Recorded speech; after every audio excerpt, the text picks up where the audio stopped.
Schön, dass ihr wieder da seid an diesem Freitagabend. Letzte Woche, glaube ich, hatte ich Ihnen hier den entfernten Verwandten des Imperators, also des Griffes des Imperators. Heute habe ich den Imperator selber hier von KR Sabers. Hier haben wir die Verpackung. Den DS3, glaube ich, so heißt der. Ich hatte ihn schon mal hier, auch mit Master Chassis. Es ist jetzt endlich wieder soweit, dass ich ihn hier habe mit einem Eco-Chassis und den wollte ich euch nochmal zeigen. Kurz aber nochmal, was alles mitgeliefert wird, wenn ihr dieses Paket noch kauft mit dem Griff als leeren Griff praktisch. Ihr kriegt hier den Emitter als Display-Variante und natürlich mit der Klingenaufnahme. Dazu habt ihr aber auch noch einen dritten, der ist gerade montiert. Da kommt dann wenigstens ein bisschen Licht raus. So. Der Griff ist momentan noch leer. Das ist das Schöne an dem Griff. Wir können das Chassis komplett rausnehmen. Sehen wir uns den Griff erstmal so ein bisschen an. Wir haben hier den Knauf. Der sieht ganz nett aus. Hier kommt dann der Ton am Ende des Tages raus. Hier die Feststellschraube. Ich kann den Knauf ja auch entnehmen. So komme ich auch am Ende an die SD-Karte ran. Aber der normale Weg ist eigentlich hier alles oben abzuschrauben. Also hier den dabei festhalten, sonst verkantet der kontert praktisch den hier. Daran denken. Dann haben wir hier unsere 2 Buttons. 7/8 Zoll Klinge kommt hier am Ende rein. Alles recht entspannt eigentlich so. Wir drehen das Ganze hier mal auf. Ich mache das erstmal mit dem oberen Emitter. Dann diesen Ring. Wie gesagt, wenn der fest angezogen ist, dann müssen wir auch den unteren hier einmal festhalten. Erst den hier abdrehen. Und diese Hülse können wir dann abziehen. Jetzt ist der Griff leer. Und nun sollten wir Platz finden für das Chassis.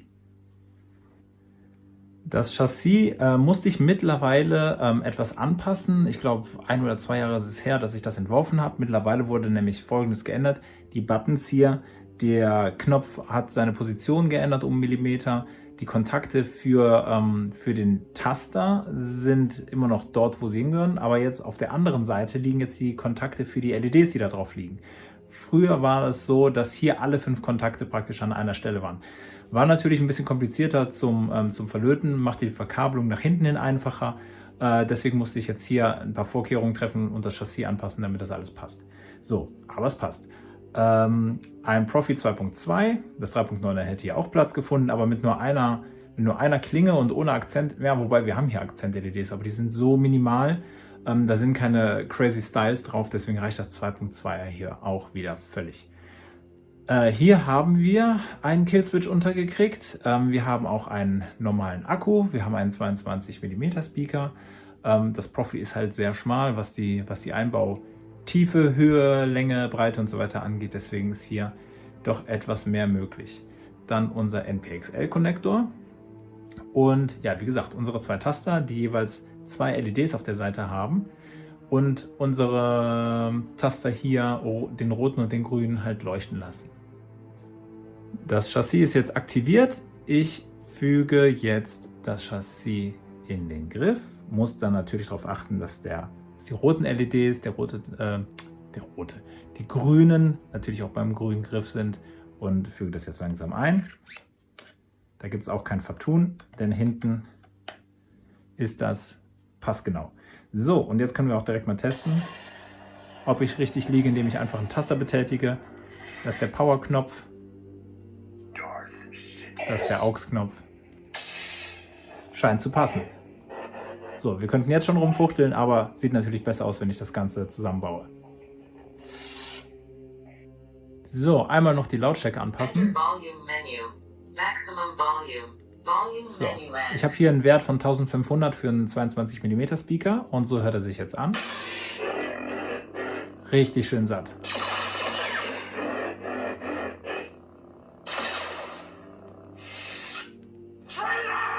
Kylo.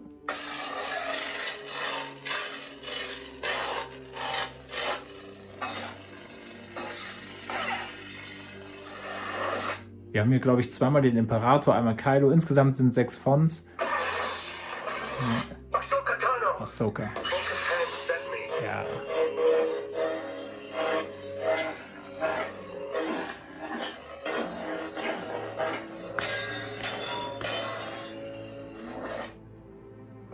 Das hört sich schon sehr cool an. Vader natürlich. aus Rogue One. I am the Inquisitor. Der große Inquisitor.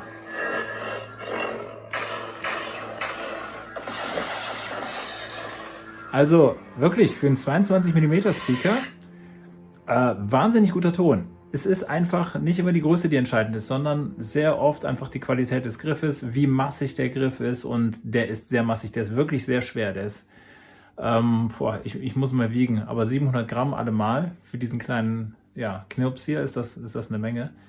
Macht auf jeden Fall Spaß, den in der Hand zu halten, zu hören, auch zu bedienen. Das trägt sich ja wunderbar als Einhänder, definitiv. Und ein sehr edles Teil. Hier doppelt und dreifach die Handschuhe, damit hier ja kein Kratzer reinkommt, denn das wäre sehr peinlich und sehr unangenehm für mich, wenn ich hier irgendwie was kaputt machen würde. Hat wieder sehr viel Spaß gemacht. Das Chassis ist klein, die Drähte da durchzuwuseln ist knifflig, aber nicht unmöglich. Da arbeite ich auch gern mit den PTFE-Drähten, vor allem wenn es heißt, die dicken Drähte, also das heißt LED 1 bis 6, 2 Kabel nach oben zu leiten. Das gleiche gilt auch für den Akkukontakt, der ist natürlich hier oben, da ist der Weg ein bisschen kürzer. Aber eben um diese Länge in so einem engen Chassis zu überbrücken, arbeite ich gern mit diesen starreren Drähten. Das ist dann deutlich leichter. Ich glaube, ich habe mittlerweile schon 2 Videos mindestens zu diesem Griff gemacht. Einmal mit Master Chassis und einmal mit Eco Chassis. Keine Ahnung, was mein Fazit damals war, aber ich bin nach wie vor beeindruckt von diesem Griff. Also für diesen kleinen Griff so einen Bombenton. Man hat die wesentlichsten, man hat die besten Komponenten immer noch untergekriegt. Ein Killswitch, ein Profi, NPXL-Connector, den größten Akku. Da bin ich restlos glücklich, wenn ich sowas abgeben kann und nicht irgendwo downgraden muss. Beispielsweise, wenn ich jetzt einen kleineren Akku verwenden müsste. Hier würde auch es passt eine 7/8 Zoll Klinge rein. Ich habe die Kabeldicke wieder so gewählt oder die Anzahl der Kabel, dass auch hier eine Quantum-Klinge reinpassen würde. Die 7/8 Zoll Quantum-Klinge, die baue ich selber noch nicht, also ohne Schaumstoff. Ich baue die ja auf meine eigene Art und Weise mit der Diffusionsfolie und nicht mit dem Schaumstoff, weil der immer noch zu viel Licht schluckt und ich nicht zufrieden bin mit dem Ergebnis. Aber mit meiner Bauweise sieht man halt immer noch die LED-Dioden dadurch, deswegen biete ich keine Quantum-Klinge mit der 7/8 Zoll Größe an. Aber man weiß ja nie, was da alles noch so passiert, und deswegen wollte ich das sowieso jeder Griff von heute an, und zu 95, 96, 97, 98% sind auch alle Griffe in der Vergangenheit, die ich installiert habe, wenn es die Größe zulässt, sind auch Quantum-Klingen bereit. Also da müsst ihr euch keine Sorgen machen, wenn ihr euch jetzt fragt, hey, wie hast du den Griff denn damals verkabelt, sollte das relativ sicher sein. Aber ihr könnt immer wieder nachfragen, denn ich habe ja die Chassis im Kopf, und wenn ich weiß, das ist ein großes Chassis, dann habe ich das auch garantiert so verkabelt, dass die Dinger mit dem Quantum Stick funktionieren. Ich entlasse euch jetzt mal ins Wochenende. Danke fürs Zusehen. Abonniert gerne den Kanal, gebt einen Daumen hoch und wir sehen uns hoffentlich wieder beim nächsten Video. Bis dahin, ciao.